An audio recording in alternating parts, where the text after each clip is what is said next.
तो सज गया राम दरबार। देखिए शुभ समाचार में सबसे पहले राम संस्कृति का वैभव आपको दिखाते हैं। पूरी अयोध्या नगरी उत्सव उमंग से सराबोर है।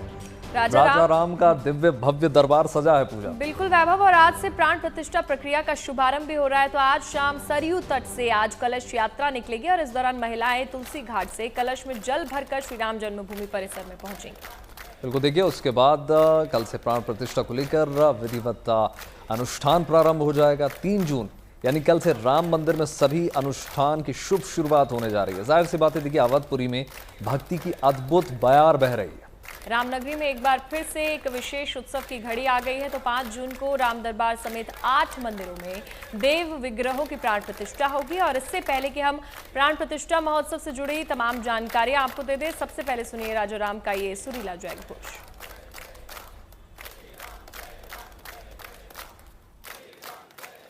जय जय जय जय हनुमान जी राम राम। जय जय जय जय हनुमान जी राम राम। सोने के सिंहासन पे बैठे मेरे राम जी। सोने के सिंहासन पे बैठे मेरे राम जी।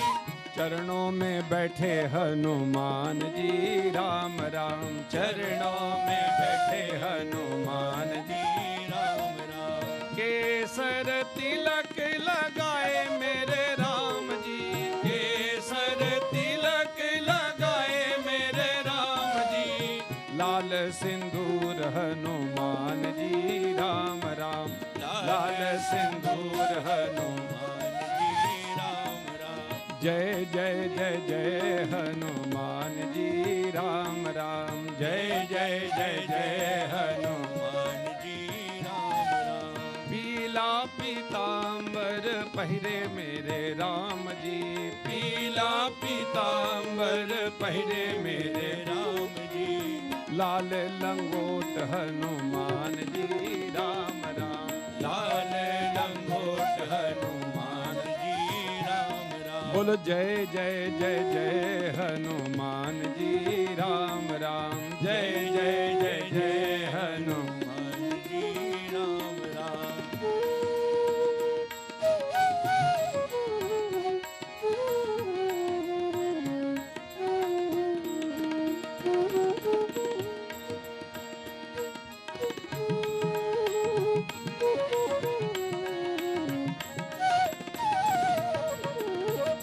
फल और मेवा खाएं मेरे राम जी।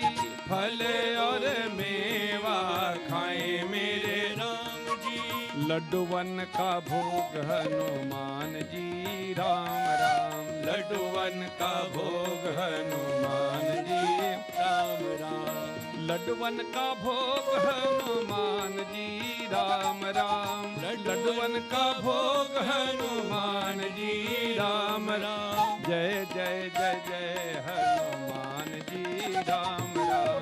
जय जय जय जय हनुमान जी राम राम।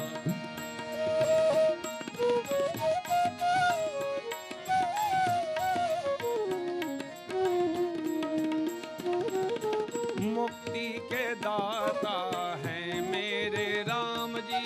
मुक्ति के दाता हैं मेरे राम जी। भक्ति के दाता हनुमान जी राम राम। भक्ति के दाता हनुमान जी राम राम। भक्ति के दाता हनुमान जी राम राम। भक्ति के दाता हनुमान जी राम राम। बोलो जय जय जय जय हनुमान जी राम राम। जय जय जय जय हनुमान जी राम राम। तो देखिए अवधपुरी में उत्सव की छटा छाई है। ऐसे में 5 जून को राम दरबार समेत 8 मंदिरों में देव विग्रहों की प्राण प्रतिष्ठा होगी और उसके लिए आज से कलश यात्रा का आयोजन हो चुका है। बिल्कुल, देखिए इसमें महिलाएं तुलसी घाट से कलश में जल भरकर श्री राम जन्मभूमि परिसर में यह कलश यात्रा पहुंचेंगी और इसके बाद जो है कल से प्राण प्रतिष्ठा को लेकर विधिवत अनुष्ठान प्रारंभ हो जाएगा।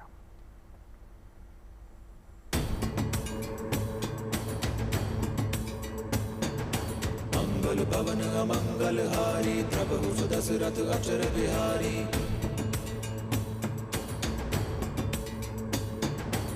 रघुकुल रीत सदा चले आई, प्राण जाए पर वचन न जाई। रामनगरी में एक बार फिर विशेष उत्सव की घड़ी आ गई है। मंगल भवन अमंगल हारी, प्रभु सुत रामलला के भक्तों में उत्सव का जबरदस्त उत्साह दिख रहा है। राम सिया राम, जय जय राम। रघुकुल रीत अयोध्या में राम मंदिर के पहले तल पर राजा राम के दरबार की स्थापना और प्राण प्रतिष्ठा होगी। इसकी सारी तैयारियां पूरी हो चुकी हैं और आज से इससे जुड़े कार्यक्रमों का शुभारंभ होने जा रहा है। श्री राम जन्मभूमि पर बने भव्य राम मंदिर के पहले तल पर माता जानकी, प्रभु श्री राम, उनके तीनों भाई और हनुमान जी का विग्रह स्थापित किया जा चुका है। इनकी प्राण प्रतिष्ठा भी होगी। राजा राम के साथ साथ अन्य उप मंदिरों में स्थापित मूर्तियों की प्राण प्रतिष्ठा भी होगी। इसके लिए आज शाम महिलाएं सरयू नदी का पावन जल लेकर कलश यात्रा निकालेंगी। ये यात्रा तुलसी घाट से प्रारंभ होकर यज्ञशाला तक पहुंचेगी। रघुकुल रीत सदा चले आई, प्राण जाए पर वचन न जाई। माँ सरयू के पवित्र जल को लेकर जो है साधु हमारी माताएं और बहनें वहाँ शोभा यात्रा के उसमें निकलेंगी और यह नए घाट से प्रारंभ होगा, यानी तुलसी घाट से, और वहाँ से फिर श्री राम जन्मभूमि परिसर में पहुंचेगा ये जल कलश यात्रा। ऐसे लगभग 151 कलशों को जो है सजाया गया है। वैसे उसकी संख्या और भी अधिक होगी, लेकिन 151 कलश जो है शुभ माने गए हैं, तो उसको भी सजाया गया है और उसको अपने सर पर रखकर और बड़े ही जो है सौम्य वातावरण में, सुंदर वातावरण में इसको लेकर माताएं चलेंगी, जब एक अलग वातावरण रहेगा। कलश यात्रा के बाद 3 जून से लेकर 5 जून तक पूरे विधि विधान से सभी अनुष्ठान पूरे किए जाएंगे। 3 जून को अनुष्ठान का विधिवत शुभारंभ होगा। यह अनुष्ठान 2 दिन सुबह 6:30 बजे से प्रारंभ होकर शाम 6:30 बजे संपन्न होगा। 5 जून को अभिजीत मुहूर्त में सुबह 11:30 बजे देव विग्रहों में प्राण प्रतिष्ठा की प्रक्रिया चलेगी और दोपहर 1 बजे महाआरती के साथ अनुष्ठान की पूर्णाहुति होगी।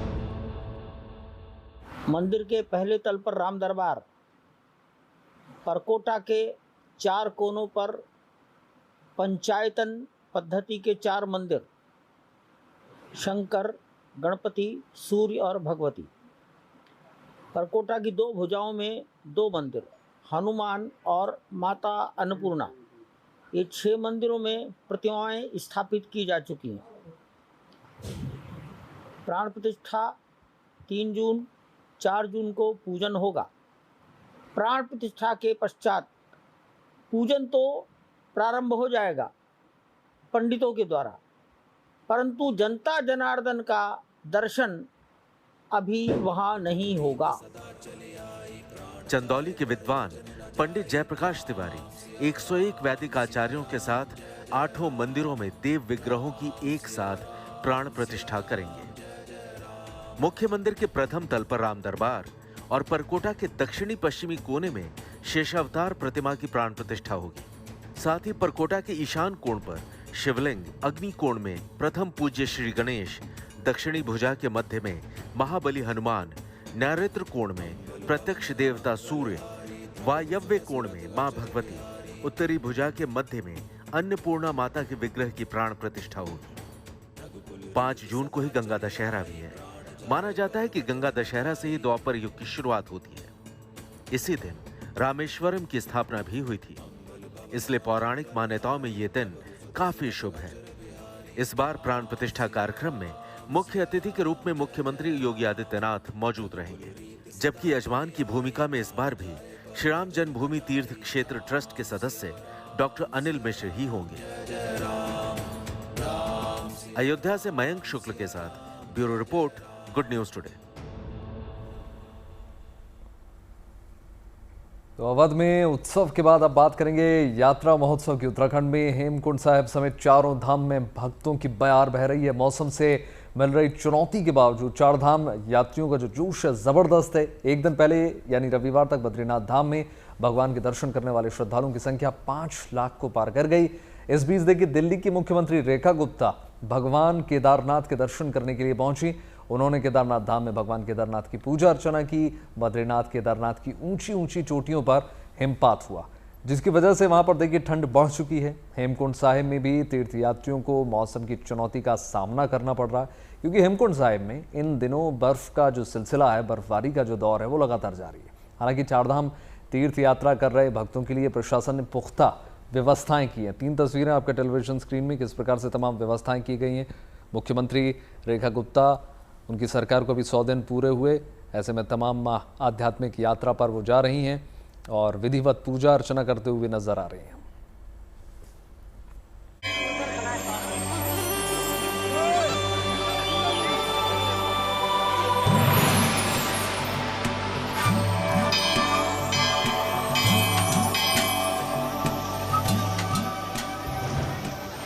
हर तरफ बिखरे आस्था के रंग। भगवान बद्री विशाल के जयकारे से गूंज रही है उत्तराखंड की बात है। कुदरत की चुनौती के बीच इन दिनों उत्तराखंड में आस्था के रंग गहराते रहे। पिछले कुछ दिनों से पूरे चमोली में जमकर बारिश हो रही है। बारिश के साथ ही यहां ठंड भी बढ़ गई है, लेकिन मौसम की बेरुखी का श्रद्धालुओं के उत्साह पर कोई असर नहीं दिख रहा। इस मुश्किल मौसम में भी भगवान बद्री विशाल के दरबार में पहुंचने वाले भक्तों की संख्या लगातार बढ़ती जा रही है। सर्द मौसम और मुश्किल रास्तों के बावजूद अब तक भगवान बद्रीनाथ के दरबार में पहुंचने वाले श्रद्धालुओं की संख्या 5 लाख को पार कर गई है। देखिए, अभी मई का महीना पूरा हमारा व्यतीत हो चुका है। अभी तक जो है हमारे लगभग 5 लाख तीर्थयात्री बद्रीनाथ धाम में पहुंच चुके हैं और हमारा 25 मई से हेमकुंड साहिब के कपाट भी खुल चुके हैं। 15,000 यात्री लगभग वहां पे आ चुके हैं। इस बार क्योंकि व्यवस्थाएं पूर्व से बहुत अच्छी थी, सड़कों की कोई ऐसी बाधित होने की जो दिक्कतें थी वो रही नहीं। साथ में क्योंकि पूरा वहां पे जो हमारा पूरी सुविधाएं हैं, मूलभूत सुविधाएं, वो सभी धामों में हमारी प्रॉपर रही हैं। बद्रीनाथ धाम के कपाट 4 मई को खुले थे। यात्रा शुरू होते ही चमोली में मौसम भी बदलने लगा। बारिश ने यात्रा की रफ्तार धीमी करने की कोशिश की, लेकिन श्रद्धालुओं का जोश मौसम की मुश्किलों पर भारी पड़ा। 1 जून यानी रविवार शाम तक 5,15,710 श्रद्धालुओं ने भगवान बद्रीनाथ के दर्शन किए। सिर्फ रविवार को एक दिन में ही 19,290 श्रद्धालु भगवान बद्री विशाल के दरबार में पहुंचे। बद्रीनाथ धाम में प्रशासन ने श्रद्धालुओं की सहूलियत का पूरा इंतजाम किया हुआ है। यही वजह है कि खराब मौसम के बावजूद बद्रीनाथ धाम में श्रद्धालुओं को दर्शन में कोई दिक्कत नहीं आ रही है। मानसून के दस्तक देने के साथ ही उत्तराखंड में आने वाले दिनों में तेज बारिश भी हो सकती है, लेकिन प्रशासन हर तरह के हालात से निपटने के लिए पूरी तरह तैयार है। जिलाधिकारी महोदय के द्वारा जो हमारे यात्रा रूट हैं उस पे सक्षम अधिकारियों की ड्यूटियां सेक्टर मजिस्ट्रेट के रूप में लगाई गई हैं, जो कि निरंतर किसी भी सिचुएशन में, आपदा की सिचुएशन या किसी श्रद्धालु को कोई दिक्कत हो, उसके दृष्टिकोण से हर चीज़ पे नज़र बनाए रखे हुए हैं।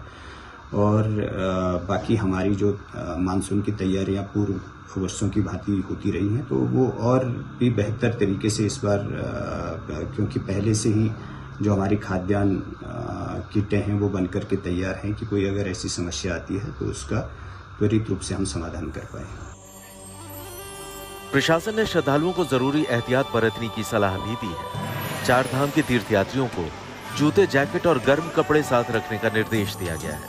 तेज बारिश और खराब मौसम में श्रद्धालुओं को यात्रा न करने की हिदायत दी गई है। सिखों के पवित्र तीर्थ हेमकुंड साहिब में भी बर्फबारी श्रद्धालुओं के लिए चुनौती बनी हुई है। 15,000 फीट की ऊंचाई पर हेमकुंड साहिब में मौसम रोज करवट ले रहा है। जून का महीना शुरू होने के बावजूद यहां बर्फबारी का दौर जारी है। हेमकुंड साहिब यात्रा मार्ग पर अटला कौड़ी से ऊपर बर्फबारी हो रही है। हेमकुंड साहिब की यात्रा 25 मई से शुरू हो चुकी है। यात्रा शुरू होने से पहले सेना के जवानों ने पूरे यात्रा मार्ग से बर्फ हटाकर श्रद्धालुओं के लिए रास्ता बना दिया था, लेकिन लगातार बर्फबारी से रास्तों पर दोबारा बर्फ जम जा रही है। हालांकि भारी बर्फबारी के बावजूद हेमकुंड साहिब की यात्रा कर रहे श्रद्धालुओं के जोश में कोई कमी नहीं आई है। चमोली से Kamal Nayan Silori, good news today. वहीं उत्तराखंड के चमोली में विश्व प्रसिद्ध फूलों की घाटी आज पर्यटकों के लिए खुल गई है। आज सुबह 7 बजे घाटी का विधिवत नंदा देवी राष्ट्रीय पार्क के गेट खोले गए। इस समय बड़ी संख्या में पर्यटक घाटी के दीदार करने के लिए यहां पर पहुंच रहे हुए हैं और ऐसे में हर किसी को फूलों की घाटी के खोले जाने का बेसब्री से इंतजार था। तो विश्व प्रसिद्ध फूलों की घाटी में 500 से ज्यादा प्रजातियों के देसी विदेशी फूल खिलते हैं। हर साल इस घाटी का दीदार करने के लिए हजारों की संख्या में पर्यटक जून से लेकर अक्टूबर तक यहां पर पहुंचते हैं। ये हिल स्टेशन अपनी मनमोहक सुंदरता और जैव विविधता के लिए जाना जाता है और इस वर्ष पर्यटकों के लिए यहां एक अतिरिक्त सुविधा भी जोड़ी गई है। अब आप घर बैठे हुए ऑनलाइन भी फूलों की घाटी की बुकिंग कर सकते हैं।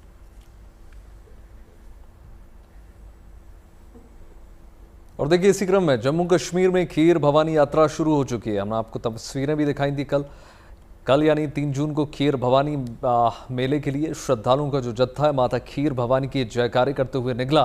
खीर भवानी मेला का विशेषकर कश्मीरी पंडितों के लिए बहुत महत्वपूर्ण इसको माना जाता है। आस्था के इस मेले के लिए पहलगाम हमले के बाद भी श्रद्धालुओं में जबरदस्त उत्साह है।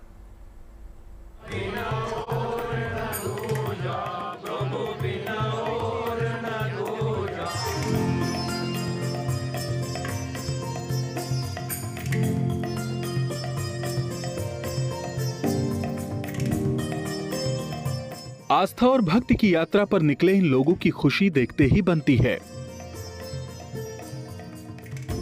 3 जून को पवित्र वार्षिक माता खीर भवानी मेला शुरू होने वाला है और इसी मेले के लिए श्रद्धालुओं का जत्था 1 जून को जम्मू कश्मीर के गांदरबल जिले के तुलमुल में माता खीर भवानी मंदिर के लिए रवाना हुआ। जयकारों के बीच माता खीर भवानी यात्रा का शुभारंभ हुआ। जम्मू और उधमपुर से श्रद्धालु माता खीर भवानी मंदिर के लिए बस में सवार होकर निकले। मंगलवार को इस बार जय शुक्ल पक्ष अष्टमी है और उस दिन जो है हजारों की संख्या में जो है प्रतिवर्ष विस्थापित कश्मीरी पंडित माता खीर भवानी के धाम पहुंचते हैं और इस दिन का खासा महत्व होता है कश्मीरी पंडित समुदाय के लिए। माता खीर भवानी का प्रादुर्भाव दिवस होता है। माता के दर्शनों के लिए जा रहे हैं, आप माता से क्या मांगेंगे? हालांकि ये व्यक्तिगत बात होती है, लेकिन क्या मांगेंगे? सबसे पहले तो पीस मांगूंगी, कश्मीर में पीस रहे सबसे पहले तो, बाकी फिर जो भगवान दे। अब मुझे बताइए, आप में कितना उत्साह है इस यात्रा में? मेरे में तो बहुत उत्साह है। आप प्रतिवर्ष जाते हैं? हाँ। माता सच्चे दरबार की जय, आज के आनंद की जय, यात्रा की जय। पीस हो जाए, सब कुछ हो जाए, सब जाए वहाँ पर। कश्मीरी पंडितों की घर वापसी हो जाएगा तो माता रानी करेगी तो जाएंगे वापस। तो यहाँ पर ज्यादातर लोगों का कहना है कि माता खीर भवानी के मंदिर में प्रार्थना करेंगे कि कश्मीर घाटी में शांति हो, जम्मू कश्मीर में शांति हो। जम्मू कश्मीर में माता खीर भवानी का मेला हिंदू मुस्लिम भाईचारे का प्रतीक है। इस मेले में श्रद्धालुओं को किसी भी तरह की कोई परेशानी न हो, इसका पूरा प्रबंध किया गया है। उनकी सुरक्षा सुनिश्चित करने के लिए भी पुख्ता व्यवस्था की गई है। माता खीर भवानी मेले का धार्मिक रूप से विशेष महत्व है। ये मेला माता खीर भवानी को समर्पित है, जो देवी राज्ञा का रूप मानी जाती हैं और विशेष रूप से कश्मीरी पंडितों के लिए पूजनीय हैं। खीर भवानी देवी को दुर्गा या पार्वती के रूप में पूजा जाता है। खीर यानी दूध और चावल की मिठाई देवी को चढ़ाई जाती है, जिससे उन्हें ये नाम मिला है।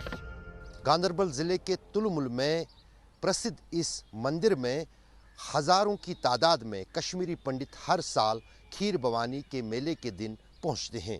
अब की बार भी हजारों की तादाद में देश भर से कश्मीरी पंडित इस मेले में शिरकत के लिए श्रीनगर और तुलमुल पहुंच रहे हैं। खीर भवानी मेले में श्रद्धालुओं की सुरक्षा के लिए सुरक्षा के व्यापक इंतजाम किए गए हैं और साथ ही साथ सभी तरह के इंतजाम जो हैं वो खीर भवानी मंदिर में पूरे हो गए हैं। 3 जून को तुलमुल के रागन्या देवी मंदिर में भी मेले को लेकर तैयारी लगभग पूरी हो चुकी है और उस दिन यहां बड़ी संख्या में श्रद्धालुओं का जमावड़ा लगने की उम्मीद की जा रही है। धूमधाम से तैयारियां चल रही है 3 जून के लिए। इस बार माता रानी की कृपा से सब बढ़िया चल रहा है। इस समय श्रद्धालुओं के लिए यही मैसेज रहेगा हमारी तरफ से कि धूमधाम से आए सभी लोग। कुछ ऐसा संकेत ना हो कि लोग आए नहीं। इस बार बहुत सारे लोग बोल रहे हैं कि आ नहीं रहे, भीड़ नहीं है, बट बहुत सारी भीड़ होगी। माता रानी की कृपा से श्रद्धालु आएंगे अच्छा खासा मेला होगा, धूमधाम से तैयारियां चल रही हैं। सब रहने की व्यवस्था होगी या लंगर की व्यवस्था, सब कुछ व्यवस्थित हो चुका है। यहाँ पे मैं सबसे पहले डीसी गांधरबल का धन्यवाद करता हूँ, यहाँ के एडमिनिस्ट्रेशन का धन्यवाद करता हूँ, यहाँ के लोगों का धन्यवाद करता हूँ, जिस प्रकार से उन्हें हर साल की तरह अपने दिल खुले रखे कि हमें माँ के पास आना है, हमें माँ से विनती करनी है। हर साल की तरह हम अपनी यहाँ पे माता के पास आए और पूरे कश्मीर के लिए नहीं है, यानी कि सर्वे भवन्तु सुखिनः सर्वे सन्तु निरामयाः, सबके लिए भला करे माँ, सबके लिए अच्छा करे। कश्मीर से पलायन कर चुके पंडितों के लिए खीर भवानी मेले को उनके मिलन का मेला भी कहा जाता है। इसमें विस्थापित कश्मीरी पंडितों को अपने पड़ोसियों, रिश्तेदारों और मित्रों से मिलने का अवसर मिलता है। इस मेले को सफल बनाने में मुस्लिम समुदाय के लोग भी अपना पूरा योगदान देते हैं। उधमपुर से अनिल दुबे, जम्मू से सुनील जी भट्ट और श्रीनगर से अशरफ वानी के साथ bureau report, good news today. और अब बात महाराष्ट्र के नासिक में होने वाले कुंभ मेले की भी कर लेते हैं। पारंपरिक रूप से कुंभ नासिक, त्र्यंबकेश्वर, प्रयागराज, हरिद्वार और उज्जैन में आयोजित किया जाता है। ऐसे में नासिक में होने वाले सिंहस्थ कुंभ को लेकर तैयारियां जोरों पर चल रही हैं। इसको लेकर रविवार को मुख्यमंत्री देवेंद्र फडणवीस की अध्यक्षता में बैठक हुई, जिसमें देश भर से आए 13 प्रमुख अखाड़ों के साधु संत और प्रमुख अधिकारी शामिल हुए। बैठक के दौरान कई महत्वपूर्ण निर्णय लिए गए हैं। अब आपको समझा देते हैं कि क्या निर्णय उस बैठक के दौरान लिए गए। सिंहस्थ कुंभ मेला अगले वर्ष यानी कि 2026 में 31 अक्टूबर को नासिक के त्र्यंबकेश्वर के रामकुंड में ध्वजारोहण के साथ शुरू होगा। इसके बाद 29 जुलाई 2027 को नासिक में नगर प्रदक्षिणा होगी और 2 अगस्त 2027 को पहला अमृत स्नान, दूसरा अमृत स्नान 31 अगस्त को होगा, जबकि तीसरा और अंतिम स्नान 11 सितंबर 2027 को नासिक में किया जाएगा। वहीं 12 सितंबर 2027 को त्र्यंबकेश्वर में होगा और 24 जुलाई 2028 को ध्वज उतार दिया जाएगा, जो कि 12 वर्षों में एक बार आयोजित होने वाले सिंहस्थ कुंभ मेले का समापन का प्रतीक होगा। तो चलिए अब आपको मानसून से जुड़ा हर अपडेट बताते हैं। मानसून अपनी फुल स्पीड के साथ पश्चिम भारत से होता हुआ उत्तर पूर्व की ओर बढ़ रहा है, जिसकी वजह से कहीं पर प्री मानसून बारिश हो रही है तो कहीं पर मानसून ने दस्तक दे दी है। इस बीच कहीं भारी बारिश लोगों के लिए आफत बनकर आई है, लेकिन राहत की खबर यह है कि बुलंद हौसले लोगों को इस चुनौतीपूर्ण स्थिति से बाहर भी निकाल रहे हैं। उत्तराखंड के विकासनगर में यमुना नदी उफान पर है। और देखिए, इस बीच कटापत्थर इलाके में अगर हम देखें तो पिकनिक बनाने गए 5 लोगों के बीच टापू पर अपनी गाड़ियों के साथ वहां पर फंस गए थे। करीब 2 घंटे की जद्दोजहद के बाद एसडीआरएफ और स्थानीय पुलिस ने इन लोगों को नाव के जरिए बाहर निकाला, रेस्क्यू किया। तो वहीं देखिए, अरुणाचल से भी एक हैरान कर देने वाला वीडियो निकलकर सामने आया है, जिसमें पानी की तूफानी रफ्तार के बीच एक युवा हैंगिंग ब्रिज पार करता हुआ नजर आ रहा है। तस्वीरें देखिए, कितना रौद्र रूप बारिश अपना दिखा रही है, तस्वीरों के माध्यम से आप समझ सकते हैं। और रेस्क्यू ऑपरेशन भी ऐसे में लगातार जारी है। कितना रिस्की होता है ऐसे में इस प्रकार के ब्रिज से गुजरना। ये पहली तस्वीर में आप देख सकते हैं। आपको बिल्कुल इस प्रकार के रिस्क, इस प्रकार के खतरे लेने की आवश्यकता नहीं है। ऐसे में आप अपनी जान ही जोखिम में डालेंगे। तो ये तस्वीर आप देखिए, कितने भयानक मंजर यहाँ पर देखने को मिल रहा है। उत्तराखंड की ये तस्वीर है और ये वीडियो काफ़ी तेज़ी से वायरल भी हो रहा है कि इसे खुद किरेन रिजिजू ने भी पोस्ट करके बोला है, लोगों से सावधान रहने की अपील की है कि अगर ज़रूरत हो तभी घर से बाहर निकलें। और ऐसे में पुल पार कर रहा ये युवक यहाँ पर फंस गया। बारिश किस तरीके से मुसीबत यहाँ पर इन लोगों के लिए लेकर आई है, इन तस्वीरों में देखा जा सकता है। बिल्कुल पूजा, ये वो इलाके हैं जहाँ पर देखिए आईएमडी पहले ही रेड अलर्ट घोषित कर चुकी थी और उसके बाद जैसे ही बारिश की शुरुआत होती है तमाम इलाके जलमग्न हो जाते हैं। ये देखिए पहली तस्वीर, किस प्रकार से पिकनिक मनाने गए ये तमाम लोग और वहाँ जाकर फंस जाते हैं और उसको प्रॉपर रेस्क्यू ऑपरेशन में तब्दील किया जाता है और सुरक्षित उनको बाहर निकाला जाता है। देवदूत बने तमाम जवान वहाँ पर पहुँचते हैं, उनका रेस्क्यू करते हैं और ये सैलाब से इनको बाहर निकाला जाता है।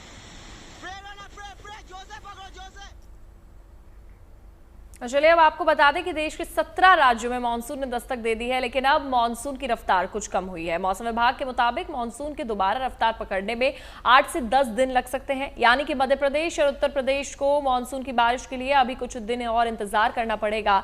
लेकिन प्री मानसून बारिश से मौसम थोड़ा राहत भरा है। वहीं जून के महीने में उत्तराखंड से कश्मीर तक बर्फबारी हो रही है। हेमकुंड साहिब पूरी तरह से बर्फ की चादर में लिपटा हुआ है। बद्रीनाथ धाम में भारी बारिश के बाद नीलकंठ और नर नारायण पर्वतों पर भी भारी बर्फबारी हुई। बिल्कुल देखिए, और ठंड से बचने के लिए चारधाम यात्रा पर गए तीर्थयात्रियों के लिए जगह जगह अलाव के इंतजाम किए गए हैं। कश्मीर में भारी बर्फबारी हो रही है। फिलहाल मानसून किन राज्यों में तेवर दिखा रहा है, ये दिखा रहे हैं आपको।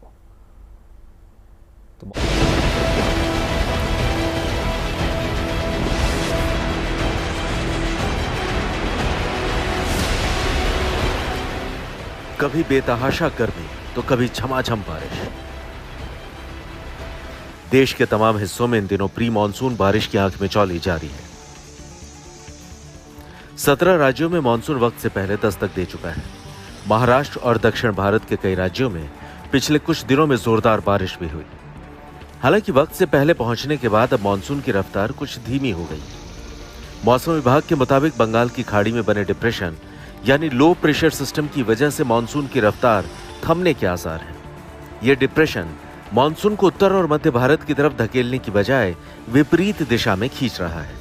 इसी वजह से मध्य प्रदेश और अन्य राज्यों में मानसून की देरी से पहुंचने का अनुमान है। मौसम विभाग के मुताबिक मानसून के आगे बढ़ने में भी 8 से 10 दिन और लग सकते हैं। ऐसे में मानसून मध्य प्रदेश और उसके आसपास के राज्यों में 15 जून के आसपास पहुंच सकता है। देश के 14 राज्यों में मानसून की बारिश का सिलसिला पिछले कुछ दिनों से लगातार जारी है। मौसम विभाग के मुताबिक केरल, तमिलनाडु, तेलंगाना, कर्नाटक, गोवा और आंध्र प्रदेश में मानसून की बारिश जारी है। इसके साथ ही पूर्वोत्तर के अरुणाचल प्रदेश, असम, मणिपुर, मेघालय, मिजोरम, नागालैंड, त्रिपुरा और सिक्किम को मानसून पूरी तरह कवर कर चुका है। छत्तीसगढ़, महाराष्ट्र, ओडिशा और पश्चिम बंगाल के कुछ हिस्सों में भी मानसून दस्तक दे चुका है। फिलहाल मानसून की रफ्तार कुछ धीमी जरूर पड़ गई है, लेकिन 15 जून के बाद मध्य प्रदेश और आसपास के राज्यों में एक बार फिर मानसून के तेवर दिखाई देंगे। मौसम विभाग ने उत्तर प्रदेश में भी आंधी तूफान के साथ बारिश का अलर्ट जारी किया है। रविवार को यूपी के कुछ इलाकों में हल्की बूंदाबांदी भी हुई। उम्मीद की जा रही है कि यूपी में 12 से 13 जून तक मानसून की बारिश आम जनता को गर्मी से राहत देने के साथ साथ किसानों के लिए भी सौगात बनकर आएगी। Bureau report, good news today.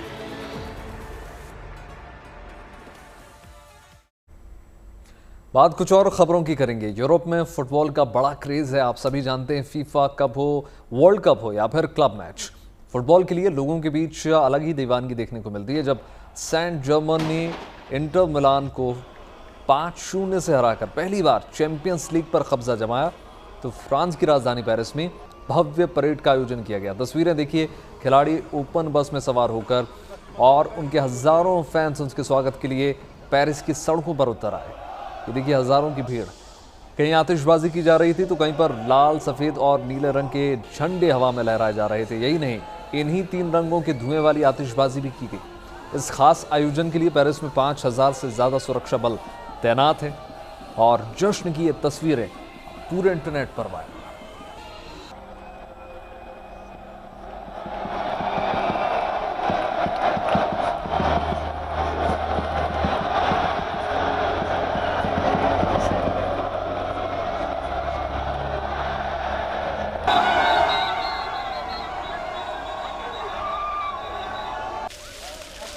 वहीं मई के आखिरी हफ्ते या जून के पहले सप्ताह में लिथुआनिया की राजधानी विलियम्स में गुलाबी सूप का उत्सव बड़े ही धूमधाम से देखने को मिला।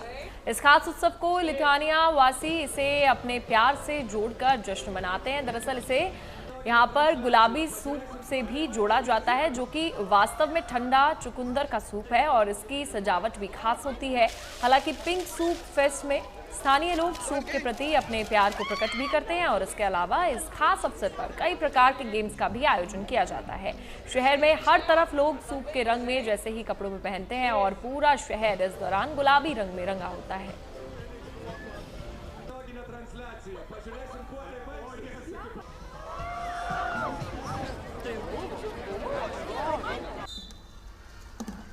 और देखिए पारंपरिक चीनी कैलेंडर के 5वें महीने के 5वें दिन प्राचीन चीनी देशभक्त यानी कवि कुओ युआन की याद में ड्रैगन बोट फेस्टिवल का आयोजन किया गया और उस साल ये त्यौहार 31 मई को मनाया गया।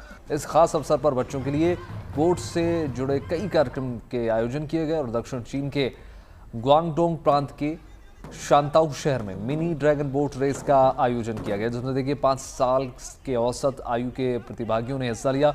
और इसके अलावा मध्य चीन के हुनान प्रांत के चांगशा काउंटी के एक किंडरगार्टन में सड़क पर भी बोट रेस का आयोजन किया गया और बच्चों ने अपने हाथों से बेकार कागज और प्लास्टिक की गेंदों से रंगीन लाइव ड्रैगन बोट और तमाम अलग अलग बोट्स बनाई और बच्चों के साथ उनके पेरेंट्स भी इस आयोजन में शामिल हुए। कार्यक्रम का उद्देश्य है कि बच्चों को पारंपरिक संस्कृति से जोड़ा जाए और उन पर संस्कृति की छाप को अमिट किया जाए।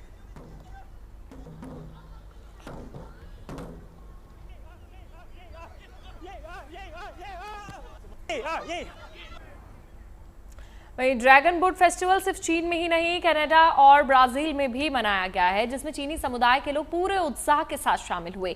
इस दौरान कई सांस्कृतिक गतिविधियां और रोमांचक दौड़ का आयोजन किया गया। इसके अलावा कई ऐसे आयोजन भी शामिल थे जो स्थानीय लोगों को प्रिय परंपराओं से जोड़ती थी। कनाडा के वैंकूवर में भी ड्रैगन बोट रेस हुई। भारी बारिश और कम तापमान के बावजूद अलग अलग इलाकों में आए अलग अलग आयु वर्ग के प्रतिभागी विभिन्न क्षेत्रों और आयु समूहों की 125 टीमों के प्रतियोगिता में भाग लिया। ब्राजील के सीईओ पाउलो ने भी 2 रोमांचक ड्रैगन बोट रेस आयोजित की गई, जहां पर बड़ी संख्या में दर्शक शामिल हुए। तो ये तस्वीरें देखिए आप, परंपरा और संस्कृति से जोड़ने की इस पहल ने कोशिश की। कनाडा और ब्राजील में आयोजन हुआ, उत्साह के साथ यहाँ पर भारी संख्या में लोग शामिल हुए। ड्रैगन बोट फेस्टिवल की ये धूम और ये वहीं की तस्वीरें आप देख रहे हैं। इस फेस्टिवल को काफ़ी ज़्यादा उत्साह के साथ मनाया गया। कनाडा और ब्राज़ील में इस चीनी उत्सव की धूम देखने को मिली। लोग अलग अलग जगहों से यहाँ पर पहुँचे और कैसी यहाँ की परंपरा है उसके बारे में जाना।